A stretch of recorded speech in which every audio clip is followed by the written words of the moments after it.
함께 읽은 말씀으로 성도의 신앙이라는 제목으로 은혜를 나누고자 합니다. 우리가 호세아서의 말씀을 은혜로 나누었고, 사실 바벨론 1차 포로 귀환인 스가랴서나 아니면 에스라서를 할 계획이었어요. 포로 귀환 이후에 그들이 어떠한 일이 있었는지, 하나님께서 어떠한 은혜를 주셨는지, 하나님께서 어떠한 언약을 주셨는지에 대해서 말씀을 나누려고 했는데, 그러려면은 남유다에게 주신 하나님의 말씀인 예레미야서를 먼저 보아야 되겠더라고요. 그래서 일단 이 부분은 우리가 수요 예배 때 이제 역사서인 사무엘 지금 하 말씀을 나누고 있죠. 그렇게 역사서를 쭉 훑어보면서 말씀을 나누고 잠시 좀 시간이 지난 후에 함께 나누기로 하고, 우리가 이전에 에베소서 말씀까지 했었거든요. 그래서 오늘은 빌립보서의 말씀을 함께 은혜를 나누고자 합니다. 빌립보서는 제가 한 2년인가 3년 전에 수요 예배 때 빌립보서의 말씀을 가지고 말씀을 전했어요. 그러나 저와 여러분들이 이 빌립보서의 말씀을 통해서 항상 하나님의 은혜를 공유하고 나누고 누리기를 소원합니다. 특히 빌립보서는 독특한 점이 없어요. 고린도 후서 전서 그리고 갈라디아서 같은 경우에는 그들이 도덕 윤리적 범죄와 또는 우상 제물을 먹냐 마느냐의 논쟁과 여러 가지 문제점들, 특히 갈라디아에서는 율법을 지켜야 된다, 율법의 행위를 분명히 가져야 된다라는 그런 논쟁에 대해서 사도 바울이 그것을 통해서 서신을 썼던 반면에 빌립보서는 그런 독특한 점이 전혀 없어요. 다만 우리가 이 땅에 살면서 빌립보 교회 성도들이 삶을 살아가면서 이 삶 속에서 필요한 말씀들을 주은 것이 바로 빌립보서예요. 그렇기 때문에 이 빌립보서의 말씀을 저와 여러분들이 묵상할 때 우리가 이 땅에 살아가면서 가져야 될 신앙의 자세가 무엇인지, 우리가 이 땅에 살면서 하나님께서 요구하는 신앙이 무엇인지 말씀 통해서 확인하시면 돼요. 이 말씀을 통해서 저와 여러분들의 신앙의 주체가 누구인지 날마다 확인하는 은혜가 있게 되시기를 예수님의 이름으로 간절히 축원드립니다. 빌립보서 말씀을 다루기 전에 개관적으로 빌립보라는 시의 배경에 대해서 알아보길 원합니다. 빌립보는 알렉산더 대왕의 아버지인 마게도냐의 왕인 빌립 2세의 이름을 따라 지은 도시로 BC 167년 로마의 식민지가 되었어요. BC 42년 이후로 로마의 퇴역 군인들이 거주지로 지정되면서 빌립보는 크게 발전하였으며 유럽과 아시아를 연결하는 교통 요충지이자 로마 군사 전초지로서 행정 수도인 데살로니카와 함께 마게도냐의 중심 도시였어요. 빌립보 시민들은 로마 시민권을 가지고 있었고, 이는 곧 빌립보가 로마의 투표권과 자치권 등 모든 면에서 로마 동등한 특권을 누리는 한마디로 로마시의 축소판이었기에 빌립보 시민들은 자신들의 지위와 자신들의 신분을 자랑스럽게 여겼어요. 그래서 사도 바울은 빌립보서 3장 20절에 우리의 시민권은 빌립보 시민권보다 더 뛰어나며 우리의 시민권은 하늘에 있다고 고백한 것이죠. 빌립보시에 세워진 빌립보 교회는 사도 바울이 제2차 전도 여행 기간 중에 마게도냐 지방에서 처음으로 세운 교회로서 오늘날로 치자면 유럽 최초의 교회예요. 이렇게 사도 바울에게 처음 복음을 접한 이후 지속적으로 바울과 친밀한 관계를 유지하였으며 여러 차례에 걸쳐 물질적으로 선교 사역을 후원하는 등 바울에게 가장 큰 기쁨을 안겨다 준 교회였어요. 대부분 바울이 세운 교회에서는 분쟁과 논란이 일어났었어요. 바울의 사도권에 대해서, 또 그들 교회 안에 있었던 그 문제점에 대해서 논란이 있었지만 빌립보 교회만큼은 처음부터 끝까지 사도 바울을 사랑하였고 사도 바울의 말씀을 경청하였고 사도 바울을 끝까지 지원했다는 사실을 알 수 있죠. 빌립보서는 바울 서신 가운데 그 내용이 있어서 어떠한 특정한 한 주제를 다루기보다는 우리가 일상생활에서 현장에서 만나게 되는 가장 보편적인 주제를 다룬다는 특징을 지녀요. 그리스도를 위해서는 삶과 죽음의 문제를 뛰어넘는 초월적인 생사관, 표대를 향해 달리는 신앙의 경주자의 자세, 어떤 환경에서든지 자족하며 그리스도 안에서 모든 것을 할 수 있다는 확신, 특히 감옥에 갇힌 상태에서도 현실을 추월하여 누리는 기쁨 등을 고백하면서 오늘날 세상을 살아가는 우리들에게 반드시 지녀야 할 신앙의 자세에 대해 기록되어 있어요. 그래서 아까도 말씀드렸지만 이 빌립보서의 말씀이 여러분들의 신앙생활 되시기를 예수님의 이름으로 간절히 축원드립니다. 그래서 빌립보서 1장 6절 말씀을 기억하세요. 너희 안에서 착한 일을 시작하신 이가 그리스도 예수의 날까지 이루실 줄을 우리는 확신하노라. 우리에게 너무나도 익숙한 말씀이죠. 근데요, 이 말씀이 우리에게 새롭게 들려야 돼요. 이 말씀이 우리에게 감격으로 들려야 돼요. 이 말씀이 우리에게 기쁨으로 들려야 돼요.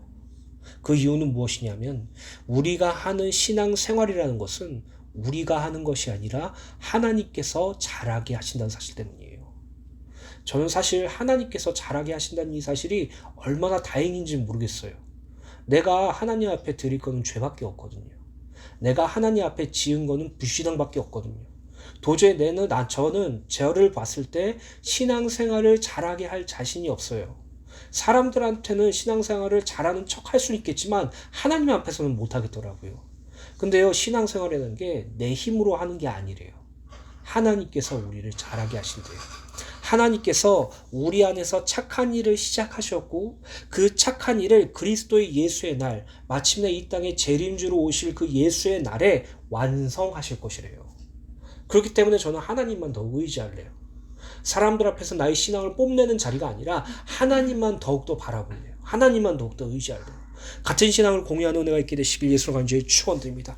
그래서 제가 금요 예배 때 반복적으로 말씀드렸죠. 우리 신앙의 주체는 누구시라고요? 하나님이세요. 우리가 아니에요. 내가 아니에요. 성삼위 하나님이세요. 성삼위 하나님께서 시작하셨고 성삼위 하나님께서 완성하세요. 그래서 우리는 성삼위 하나님만 바라보는 게 우리의 신앙의 자세라는 것이죠. 많은 성도들은 자신의 위협과 자신의 업적을 통해서 보양감을 얻는 것에 대하여 그게 자기가 하나님의 일을 하였다라고 생각을 해요. 예를 들어서 내가 하나님 앞에 큰 돈을 헌금했다. 내가 하나님 앞에 큰 헌신을 했다. 이러면 내가 하나님의 일을 하였고 나는 신앙생활을 제대로 하였다. 내가 어느 정도 이 수준에 올라가였다. 내가 목사님을 잘 섬겼으니까 나는 그만큼 신앙이 뛰어나다고 생각해요. 그거는요, 은혜 받은 자가 이 땅에서 마땅히 해야 될 것들이에요. 그게 신앙을 증명하는 것이 아니죠. 우리의 신앙을 증명할 수 있는 방법이 있습니까? 아니요, 없어요. 굳이 우리의 신앙을 증명할 수 있고 우리의 신앙을 증명하라고 한다면 전 성삼위 하나님이라고 말씀드릴 수 있어요. 그렇기 때문에 여러분들의 행위에 기반된 어떠한 업적을 이루기 위해서 이 교회와 신앙생활을 하는 것이 아니라 나의 신앙을 키우시고 나의 신앙을 완성하실 성삼위 하나님을 바라보며 그분을 아는 지식과 총명으로 그분의 사랑을 누림으로 이 땅에서 살아가는 것이죠. 그래서요, 하나님 앞에 가치 없는 일을 가치 있다고 여기지 마세요. 오늘 그 은혜를 날마다 누리게 되시기를 예수님의 이름으로 간절히 축원드립니다. 그럼 첫 번째로 선을 이루어 가시는 하나님입니다. 빌립보 교회의 시작이 어땠습니까? 빌립보 교회에 어떻게 시작되었습니까? 그 교회의 시작은 루디아라의 만남을 통해서 됐죠. 먼저 본문 말씀 빌립보서 1장 1절부터 2절 말씀 읽어드리겠습니다. 그리스도 예수의 종 바울과 디모데는 그리스도 예수 안에서 빌립보에 사는 모든 성도들과 또한 감독들과 집사들에게 편지하노니 하나님 우리 아버지와 주 예수 그리스도로부터 은혜와 평강이 너희에게 있을지어다. 사도 바울은 빌립보의 모든 상도들에게 우리 주 예수 그리스도로부터 은혜와 평강이 너에게 있기를 원한다고 말하고 있죠. 빌립보 교회의 시작으로 다시 돌아가 봅시다. 빌립보 교회의 시작은 사도행전 16장 6절 14절에 기록됐습니다. 제가 읽어드릴게요. 성령이 아시아에서 말씀을 전하지 못하게 하시거늘 그들이 부르기아와 갈라디아 땅으로 다녀가 무시아 앞에 이르러 비두니아로 가고자 했을 때 예수의 영이 허락하지 아니하는지라. 무시아를 지나 드로아로 내려갔는데 밤의 환상에 바울에게 보이니 마게도냐 사람 하나가 서서 그에게 청하여 이르되 마게도냐로 건너와서 우리를 도우라 하거늘 바울이 그 환상을 보았을 때 우리가 곧 마게도냐로 떠나기를 힘쓰니 이날 하나님이 저 사람에게 복음을 전하라고 우리를 부르신 줄로 인정함이루라. 사도 바울의 제2차 전도 여행은 그 목적지가 아시아로 정해져 있었어요. 사도 바울은 그 아시아에 복음을 증거하려고 계획을 잡고 그 목적대로 행동하려고 하였죠. 근데 아시아로 가려는 그 발걸음을 막으신 분이 누구예요? 성령 하나님이라고 나와 있죠. 그리고 성령 하나님께서 환상 중에 마게도냐, 이 빌립보로 가도록 명하셨어요. 모든 성도들이 오해하고 있는 부분들이 있어요. 그리고 우리도 오해하고 있는 부분들이 있어요. 어떤 오해가 하고 있냐면은 우리의 목적이 선하면 하나님의 일을 이룰 수 있다고 생각해요. 우리의 동기가, 우리의 목적이 하나님의 기준에 입각해서 선하다면 그것은 반드시 이루어져야지 마땅한 거라고 생각하고 있어요. 근데 우리의 목적과 동기가 선해서 그 일을 진행했을 때 일이 이루어지지 않는 경험들을 번번이 목격하죠. 우리 지혜가 어제 우리 사랑사모한테 커피를 타준다고 그러더라고요. 그래서 우리 한번 커피를 타줄 거라고 막 도와달라고 막 이렇게 얘기를 하더라고요. 그래서 커피를 어떻게 타는지 저는 보지를 못했어요. 아무튼 커피를 타서 이제 줬는데 이제 사랑 사모가 한 입 먹어보고 맛있다고 하는 거예요. 근데 먹기가 좀 부담스럽기도 하죠. 근데 제가 오늘 지혜 방을 청소하면서 봤어요. 지혜가 커피를 어떻게 만드는지 제가 이제 유출을 하게 됐어요. 저기 우리 지혜 방에 있으면 이제 장난감 이제 요리 도구들 있잖아요. 그 요리 도구에 이제 그 뭐지? 그 이름 까먹었다. 그, 그 유산균이 떨어져 있었고요. 비닐이 막 이렇게 막 그 손장갑 비닐이 막 이렇게 떨어져 있었고 막 이렇게 막 연필 같은 게 있었는데 연필 끝에가 찐득찐득해요. 우유가 떨어져 있었고 커피 자국이 있었어요. 그리고 그 어린이 애들이 노는 그 냄비들 있잖아요. 그 사실 청소 설거지 안 하니까 더럽잖아요. 거기에 막 여기저기 막 이렇게 덕지덕지 묻어져 있었어요. 한마디로 재밌게 논 거죠. 커피 타고 유산균도 넣고 자기가 먹다가 먹은 우유도 넣고 찬물도 넣고 마지막은 그 더러운 연필 끝으로 이렇게 저어가지고 이제 컵에다 담고 저한테 뜨거운 물 조금만 부어달라 그러고 엄마 드세요 이렇게 한 거예요. 이걸 보면서 참 기사랑 사모가 안 먹길 잘했다 이런 생각도 들었어요. 제가 왜 이런 말을 드리는지 아세요? 지혜가 자기 엄마인 사랑 사모한테 커피를 타주고자 하는 목적은 순수하고 선했어요. 왠지 아세요? 엄마는 쉬는 시간이 없어. 엄마는 휴식 시간이 없어. 엄마는 매일매일 지우리를 봐줘야 되고 나를 봐줘야 돼서 매일 힘들어해. 그래서 내가 엄마를 위해서 커피를 타줄 거야. 엄마는 커피를 좋아하거든. 그 목적과 동기가 선해도 엄마가 원하는 대로의 커피가 아니면 먹기가 곤란하다는 거죠. 이제 우리가 지혜가 조금 더 크게 되면 엄마가 좋아하는 커피를 사다 주거나 엄마가 좋아하는 커피를 타줄 수 있겠죠. 이처럼 우리의 목적과 우리의 어떤 동기가 선하다고 할지라도 하나님의 뜻에 맞지 않는다면 그건 선한 것이 아니에요. 내가 이렇게 하나님 앞에서 선하게 행동했는데 왜 하나님께서 나를 해주시지 않으시지? 아니 이건 분명히 맞잖아. 이게 성경적으로도 맞는 것 같은데 왜 하나님께서 이 일을 진행해 주시지 않지? 하나님이 원하시지 않으면 불가능해요. 그렇기 때문에 우리는 먼저 선행되어야 될 게 있어요. 우리가 선한 동기를, 선한 마음을, 아름다운 목적을 품는 것이 먼저가 아니라 하나님 뜻이 무엇인지 물어야 된다는 것이죠. 근데 우리는 묻지 않아요. 우리는 하나님께 질문하지 않아요. 아니 사실 하나님의 뜻에 무엇인지 궁금해하지 않아요. 그냥 내 마음이 아름다우면 돼. 내가 의로우면 돼. 내 마음이 내 동기가 순수하면 돼. 이렇게 이걸로 하나님의 일을 하면 돼. 그걸 신학적 주제의 단어로 알미니안주의예요. 사랑하는 주은혜교회 성도 여러분, 바울도 똑같았어요. 바울의 삶의 이유와 삶의 목적은 예수 그리스도의 복음을 증거하는 것이었어요. 그래서 바울은 아시아에 가서 복음을 증거하려고 했어요. 근데 성령 하나님이 막으셨어요. 그리고 어디로 보내셨어요? 마게도냐로 보내셨어요. 이처럼 이 땅을 살아갈 때, 신앙생활을 할 때 신앙의 주체가 누구신지 확인하시고 여러분들의 아름다운 목적과 동기와 마음으로 신앙생활을 하려는 그 인본주의 버리시고요. 하나님의 뜻이 무엇인지 날마다 질문하세요. 여러분들의 삶을 살아가면서 의문이 품을 때, 여러분들의 삶을 살아가면서 선택지가 생길 때, 여러분들의 삶을 살아가면서 가는 모든 세밀한 속에서 하나님께 질문하면서 기도하세요. 오늘 그 은혜가 날마다 이루어지시길 예수님을 간절히 축원드립니다. 11절부터 14절 계속 읽어드리겠습니다. 우리가 드로아에서 배를 떠나 사모드라게로 직행하여 이튿날 네아폴리로 가고 거기서 빌립보에 이르니 이는 마게도냐 지방의 첫 성이요 로마의 식민지라. 이 성에서 수일을 유하다가 안식일에 우리가 기도할 곳이 있을까 하여 문밖 강가에 나가 거기 앉아서 모인 여자들에게 말하는데 두아디라 시에 있는 자색 옷감 장사로서 하나님을 섬기는 루디아라 하는 한 여자가 말을 듣고 있을 때 주께서 그 마음을 열어 마음의 말을 따르게 하신지라. 여기 보시면 빌립보에 사는 루디아라는 사람이 있죠. 아까 제가 빌립보에 대한 배경을 설명드렸죠. 빌립보는요, 로마 시민권자들이 살고 있는 곳이에요. 거기서 하나님을 믿는 자를 바울에게 붙이셨다는 말이죠. 자, 이제 이 말씀을 통해서 제가 여러 가지 질문을 해볼게요. 답은 똑같아요. 아시아에 복음을 전하려고 하였던 바울을 막으신 분이 누구예요? 성령 하나님이죠. 사도 바울을 마게도냐로 보내신 분이 누구시에요? 성령 하나님이시죠.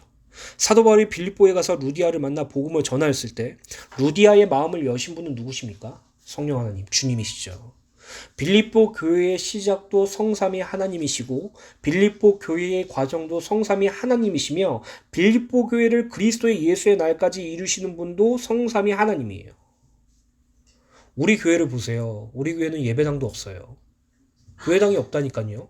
지금 6년, 7년째인데 날마다 누가 도움 주면 그런 가건물 같은 서 있어 예배드리다가 나가고 이러고 있어요.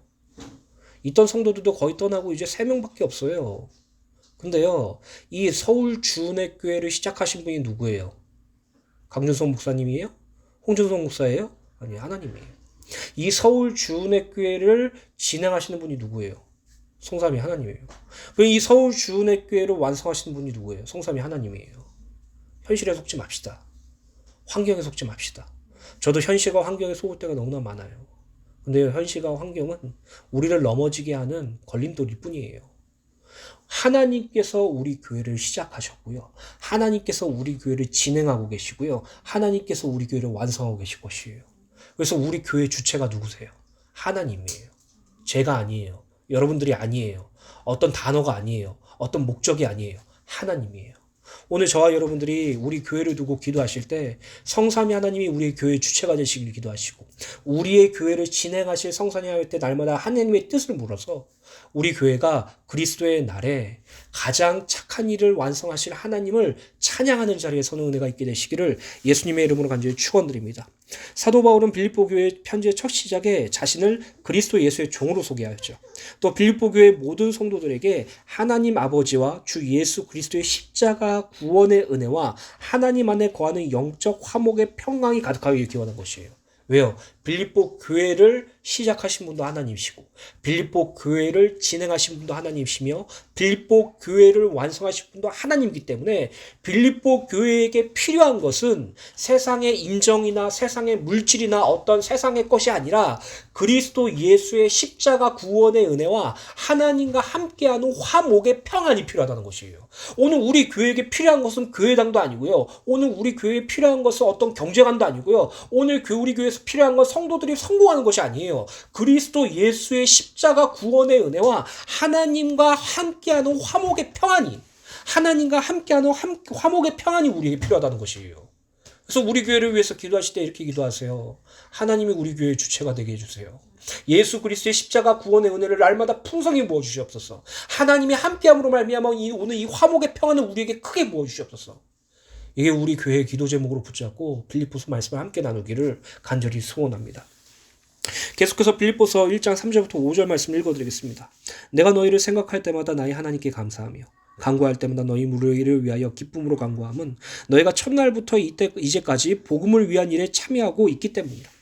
본문 3절부터 5절을 보면 사도 바울은 빌립보 교회 성도들이 그리스도 예수를 믿기 시작한 첫날부터 지금까지 복음을 전하는 일에 동참하였다는 것을 생각할 때마다 하나님께 감사를 드리며 그들을 위해서 기도할 때마다 기쁜 마음으로 간구한다고 고백하였어요.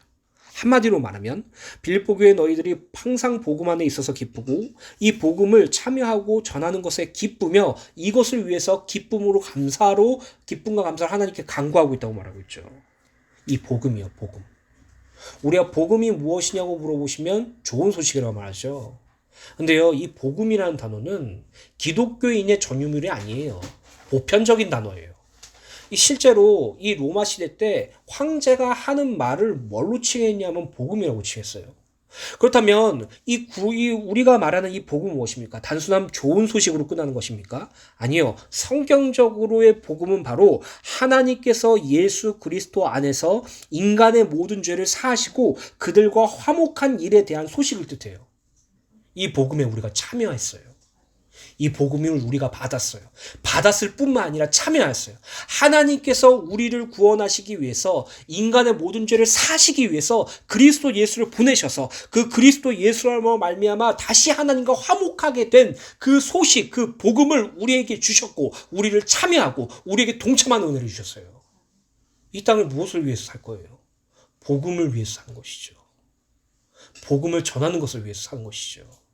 그렇기 때문에 여러분들이 하나님의 뜻과 계획이 무엇인지 질문하며 날마다 복음에 참여한 삶을 살 수 있도록 기도하는 은혜가 있게 되시기를 예수님의 이름으로 간절히 축원드립니다. 로마서 1장 2절부터 4절에 보면 이 복음은 하나님이 선한 선지자들을 통하여 그의 아들에 관하여 성경에 미리 약속하신 것이라. 그의 아들에 관하여는 육신으로는 다윗의 혈통이 나셨고 성경의 영으로는 죽은 자들 가운데서 부활하사 능력으로 하나님의 아들로 선포되셨으니 곧 우리 주 예수 그리스도시라. 복음이 무엇이라고요? 예수 그리스도. 그분이 복음 그 자체예요. 그분이 그 복음을 완전히 이루셨어요. 그 복음을 우리에게 주었어요. 우리는 복음에 참여한 자입니다. 놓치지 않기를 예수님의 이름으로 간절히 축원드립니다. 그리고 오늘 말씀의 핵심인 빌립보서 1장 6절입니다. 너희 안에서 착한 일을 시작하신 이가 그리스도 예수의 날까지 이루실 줄을 우리는 확신하노라. 착한 일을 이루신 이. 착한 일은 선을 의미하고 착한 일을 이루신 이는 하나님을 의미하죠. 로마서 8장에 기록된 하나님의 선과도 일치하는 단어입니다.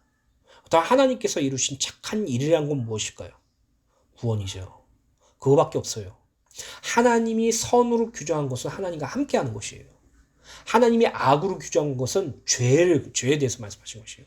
하나님께서 당신의 선을 우리에게 성취하신 것, 착한 일을 이루신 것은 바로 그리스도 예수로 말미암아 받은 구원을 의미해요. 또 그리스도 예수로 말미암아 사라지는 구원을 의미하죠. 우리 안에서 착한 일을 시작하신 분이 누구십니까? 또 이 착한 일을 그리스도의 예수의 날까지 완성하시는 분이 누구십니까? 하나님이세요. 하나님께서 착한 일, 곧 성도의 구원을 시작하셨고 하나님께서 그리스도의 날까지 그 일, 성도의 구원, 그 착한 일을 완성하세요. 즉 하나님께서 계획하시고 수행하시는 성도에 대한 구원 사역이 결코 절대로 실패하지 않고 완전히 이루어질 것이라는 우리의 마음속에 하나님의 은혜의 역사를 시작하시고 계속하시어 마침내 그것을 완성하시는 지속적인 하나님의 역사를 말해요. 이것을 칼빈은 뭐라고 말했습니까? 성도의 견인이에요. 우리 안에서 착한 일을 시작하신 그 하나님께서 그리스도의 예수의 날까지 우리에게서 이루어 가세요. 그래서 기억하세요. 절대로 잊어버리지 마세요. 그러므로 성도는 구원의 대열에서 결코 낙오될 수 없어요. 낙오되지 않아요. 구원받은 자가 궁극적으로 구원을 이룰 만큼 타락할 수 없어요. 성삼위 하나님께서 착한 일, 성도의 구원을 시작하셨고 성삼위 하나님께서 착한 일, 성도의 구원을 진행하시며 성삼위 하나님께서 착한 일, 성도의 구원을 완성하세요. 낙오가 없어요. 구원엔. 자랑밖에 없어요. 우리가 문제에 직면할 때 그 문제를 대처하는 자세에 따라 신앙이 성숙되고 신앙이 낙오되는 것이 아니에요. 내가 문제가 왔을 때 성경의 인물처럼 나는 이것을 하나님 앞에서 맡겨놓고 뛰어넘을 수 있어. 그럼 내가 신앙이 성숙했구나. 아니고 그게 아니에요. 내가 이 문제를 대처했을 때 신앙생활에서 가장 찌질하고 괴로운 모습 보여줘. 하나님 원망하고 옆에 있는 성도들 괴롭히고 목사님 괴롭히고 그런 것으로 내가 신앙에 낙오되고 이런 게 아니라고요. 구원의 대고에서 낙오는 없어요. 구원의 대원에서 딱 하나밖에 없어요. 자라나는 것밖에 없어요. 열매 맺는 것밖에 없어요. 하나님이 우리를 키우시는 농부세요.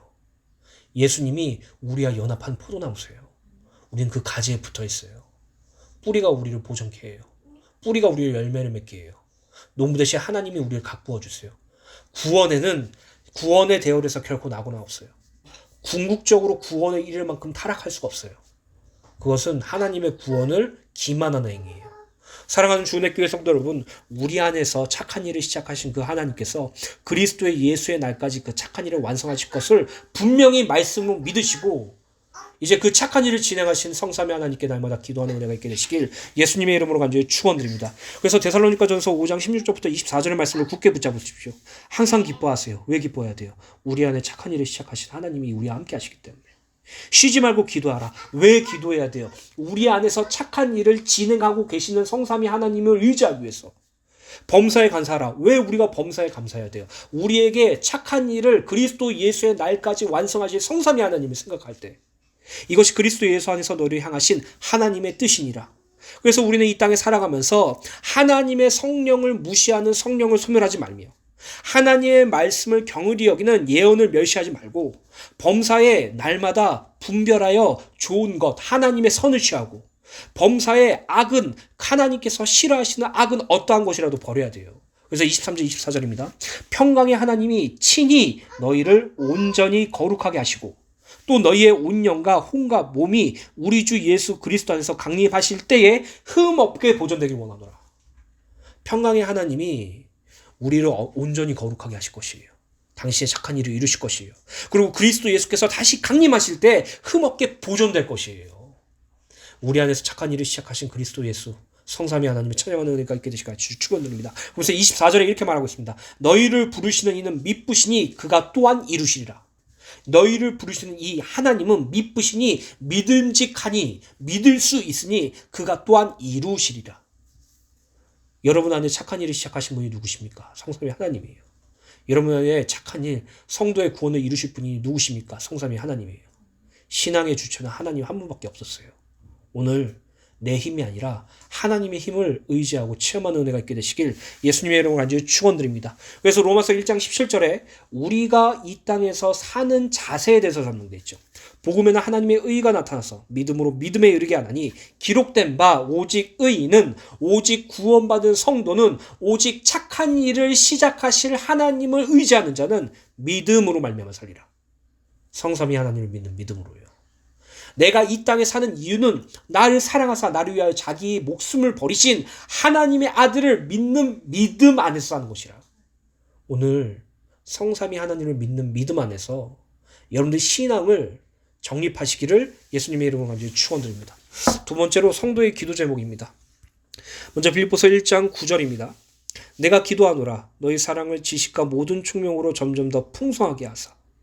9절부터 11절의 말씀은 빌립보 교회 성도들의 영적 성숙을 위한 바울의 중보 기도의 내용으로 우리도 반드시 붙잡고 기도해야 할 말씀입니다. 이 말씀은 제가 정확하게 기억하지 않지만 우리 한 해의 기도 제목으로 함께 나눴던 말씀이죠. 9절 말씀은 너희 사랑이라는 단어에 집중해서 보아야 하는데 이것은 성삼위 하나님의 사랑을 의미합니다.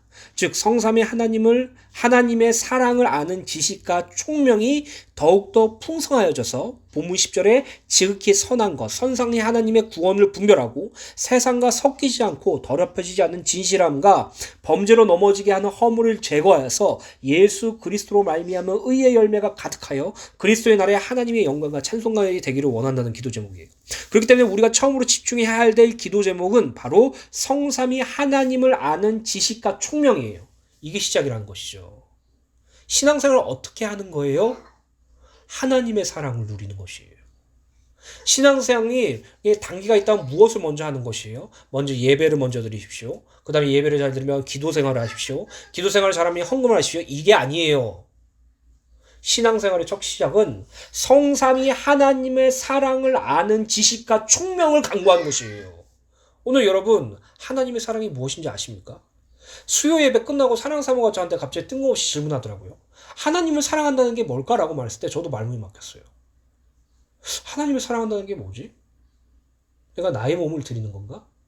아니면 내 것을 드리는 건가? 아니 근데 구약 성경 때 내가 읽어보니까 하나님께 나의 모든 소유를 드리고 내가 하나님께 내 자식까지도 바쳐서 드리면서 하나님을 사랑한다고 고백하면 하나님 기뻐하실까라고 말 때 명철과 의지로 말미암아 하나님을 아는 것, 하나님과 함께하는 것이 하나님이 원하시는 것이라고 말씀하셨어요. 하나님의 사랑을 먼저 깨달아야 돼요. 그래서 하나님이 나를 사랑하신다는 그 사실을 알고 그 사랑에 보답하는 삶. 말로만 사랑한다는 말 말고요. 인간적인 필레오와 에로스적인 사랑이 아니라 하나님께서 우리에게 허락하신 아가페의 사랑을 깨달아야 돼요. 그 아가페의 사랑을 성경은 뭐라고 표현했습니까? 요한일서 4장 9절부터 10절입니다. 하나님의 사랑이 우리에게 이렇게 나타난 바 되었으니 하나님이 자기의 독생자를 세상에 보내심은 그로 말미암아 우리를 살리려 하심이라. 사랑은 여기 있으니 우리가 하나님을 사랑한 것이 아니요 하나님이 우리를 사랑하사 우리 죄를 속하기 위하여 화목제물로 그 아들을 보내셨습니다. 우리를 구원하시기 위해서 예수를 보내신 사랑. 하나님과 동등하신 그 예수께서 우리의 죄를 구원하시기 위하여 죽으시기 위하여 이 땅에 오신 사랑. 우리의 죄를 대신 지시고 하나님의 저주를 받아 나무에 달려 죽기까지 한 사랑. 그래서 부활하셔서 오히려 의롭게 하신 그 사랑. 우리 벌레 같은 나를 구원하시기 위해서 가치 없는 나를 구원하시기 위해서 이 땅에 그리스도 예수를 보내신 그 사랑. 그 사랑을 아는 지식과 총명으로 여러분이 이 땅에 신앙생활 하시길 예수님의 이름으로 간절히 축원드립니다. 빌립보서 1장 10절입니다. 너희로 지극히 선한 것을 분별하여 또 허물 진실하여 허물 없이 그리스도의 날까지 이르고 성삼위 하나님의 사랑을 아는 지식과 총명으로 풍성하게 해서 너희로 지극히 선한 것 성삼위 하나님의 구원을 분별하여 또 진실하여 허물 없이 그리스도의 날까지 이르라라고 말하고 있죠. 10절에 지극히 선한 것이란 6절에 착한 일을 말하는 것으로 성삼위 하나님께서 시작하시고 진행하시며 완성하신 구원, 복음을 의미해요. 즉, 이 성삼위 하나님의 사랑을 아는 지식과 총명이 풍성하여져서 성삼위 하나님께서 시작하시고 진행하시고 완성하실 복음을 분별하라는 의미를 가지고 있는 것이에요. 여기서 분별하려라는 말씀을 다른 번역으로 성경을 보면 공동 번역은 가장 옳은 것이 무엇인지 가릴 수 있게 되었으면 하는 것입니다. 새 번역은 여러분이 가장 좋은 것이 무엇인가 분별할 줄 알게 되는 것입니다. 현대는 여러분이 최선의 것을 분별하고라고 번역되어 있어요. 즉 하나님의 선, 곧 복음, 예수 그리스도를 아는 지식으로 자라가고 분별하여서 그리스도의 날까지 일어나는 것이에요. 그래서 우리가 이번 연도에 붙잡은 말씀이 있죠. 하나님이 원하시는 것이 뭐예요? 하나님이 원하시는 건 인애와 그리고 나를 아는 지식이라고 말하고 있어요. 지금 이 말씀, 우리가 지금 본문 말씀을 붙잡고 말하고 있는 이 말씀이 뭐예요? 하나님을 사랑하는 것과 하나님을 아는 것으로 자라라고 말하고 있잖아요. 성경은요, 언제나 하나만 말하고 있었어요. 격가지들에 쌓여서 그것을 말미암아 다른 해석들 때문에 우리가 어려워했지, 성경은 날마다 하나였어요. 복음으로 사는 삶, 성삼위 하나님을 알고 성삼위 하나님의 사랑을 누리는 삶, 그것을 하나님께서 원하신다고 말씀하고 있는 것이에요. 로마서 1장 12절부터 1절부터 2절 말씀입니다. 그러므로 형제들아, 내가 하나님의 모든 자비하시는 권하노니 너희 몸을 하나님이 기뻐하시는 거룩한 산제물로 드리라. 이는 너희가 드릴 영적 예배니라. 너희 이 세대를 본받지 말고 오직 마음을 새롭게 함으로 변화를 받아 하나님의 선하시고 기뻐하시고 온전한 뜻이 무엇인지 분별하도록 하라. 하나님께서 선하시고 기뻐하시고 온전하신 뜻이 무엇이에요? 히브리서 10장 말씀을 통해서 우리가 확인했죠. 그리스도 예수께서 단 한 번의 완전한 제사로 말미암아 우리의 죄를 사하신 것이 하나님의 뜻이에요. 그래서 여러 가지 단어를 지금 말씀드렸어요. 착한 일, 선한 일, 성삼위 하나님의 사랑, 성삼위 하나님의 뜻. 근데 그 답은 하나로 귀결돼요. 무엇입니까? 바로 성삼위 하나님께서 이루신 구원을 의미한다는 것이에요. 결국 하나님께서 말씀하시는 건 구원 하나밖에 없어요. 예수 그리스도로 말미암아 하나님과 인간 사이가 화목되어진 이 구원, 그것을 날마다 누리고 묵상하는 것, 그것이 우리에게 늘 듣던 지겨운 말이 아니라 늘 새롭고 늘 감격스럽고 늘 기쁜 것이 되는 것. 신앙생활하면서 어떤 격가지의 말씀을 통해서 내 삶이 잘 되는 것을 통해서 감격하고 기뻐하는 것이 신앙생활이라고 말하는 것이 아니라 나를 구원하신 성삼위 하나님께 기뻐하고 감사하는 것. 오늘 저와 여러분들의 신앙이 회복되시기를 예수님의 이름으로 간절히 축원드립니다. 빌립보서 1장 11절입니다. 예수 그리스도로 말미암아 의의 열매가 가득하여 하나님의 영광과 찬송이 되기를 원하노라. 예수 그리스도로 말미암아라는 부분은 예수 그리스도에 인하여, 예수 그리스도 때문에, 예수 그리스도 안에서라는 뜻으로 예수 그리스도께서 원인과 이유가 되는 것을 말하며 예수 그리스도를 거쳐서라고도 할 수 있습니다. 즉 예수 그리스도에 인하여, 예수 그리스도 때문에, 예수 그리스도 안에서 예수 그리스도께서 원인과 이유가 되셔서 예수 그리스도를 거쳐서 의의 열매가 가득하여 하나님의 영광과 찬송이 되는 것이에요. 우리가 우리의 몸을 짜내서, 우리의 열심을 짜내서, 우리의 힘을 짜내서 좋은 열매를 맺으자는 거 아니에요. 예수 그리스도 안에서 좋은 열매, 예수 그리스도를 거쳐서 의의 열매, 예수 그리스도로 인하여 나오는 열매를 말하는 것이에요. 그래서 예수님께서는 우리와 하나님과 우리와의 관계를 포도나무로 비유하셨죠. 요한복음 15장 1절부터 5절입니다. 나는 참 포도나무요 내 아버지는 농부라. 이 말씀 기억하시죠? 참 포도나무가 누구시라고요? 예수님. 그 참 포도나무를 가꾸시는 분이 누구예요? 하나님이에요. 우리는 누구예요? 거기에 붙어있는 가지예요. 물은 내게 붙어있어 열매를 맺지 않는 가지는 아버지께서 그것을 제거해버리시고 무슨 열매를 맺는 가지는 더 열매를 맺게 하여 그것을 깨끗하게 하시느니라. 너희는 내가 일러준 말로 이미 깨끗하여졌으니 내 안에 거하라. 나도 너희 안에 거하리라. 가지가 포도나무에 붙어있지 아니하면 스스로 열매를 맺을 수 없음같이 너희도 내 안에 있지 아니하면 그러하리라. 나는 포도나무요 너희는 가지라. 그가 내 안에 내가 그 안에 거하면 사람이 열매를 많이 맺나니 나를 떠나서는 너희가 아무것도 할 수 없으니라. 자, 우리가 포도나무 가지죠. 포도나무 가지의 목적은 열매를 맺는 것을 목적으로 삼고 있어요. 근데 그 열매를 맺게 될 수 있는 유일한 근원은 포도나무에 붙어 있어서 가능하다는 것이죠. 그리고 그 포도나무를 가꾸시는 분이 가꾸는 농부 곧 하나님이 계시다는 것이죠. 하나님께서 포도나무를 자라게 하시고요. 포도나무 대신 그리스도 예수와 우리가 붙어 있고 연합되어 있기 때문에 우리가 열매를 맺게 된다는 것이죠. 자, 그럼 다시 한번 생각해 봅시다. 포도나무에 열매를 맺게 되면 그 열매의 이름은 뭐라고 합니까? 포도죠. 예수 그리스도의 나무에 열매를 맺게 되면 그 열매의 이름은 무엇입니까? 예수 그리스도죠. 열매를 세상적인 기준으로 해석하지 마세요. 우리가 의의 열매를 맺는다는 것은 우리가 마침 성공하고 번성하고 잘 되어져서 이 세상의 영광을 하나님께 돌리는 것이 의의 열매가 아니에요. 포도나무엔 포도가 열리지 돈이 열리는 것이 아니에요. 포도나무엔 포도가 열리는 것이 업적이 열리는 것이 아니에요. 예수 그리스도의 나무엔 예수만 열리는 것이에요.